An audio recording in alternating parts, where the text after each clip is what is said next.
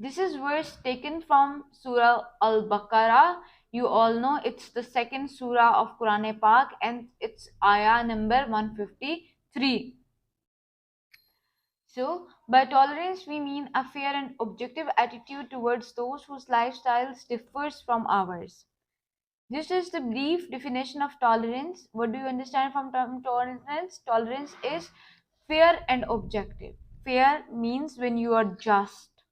And objective attitude, I will make you understand the concept of objective by giving the example of its opposite. So the opposite of objective is subjective. Being subjective, having being subjective meaning is we are opinionated, we are bringing in our feelings and emotions.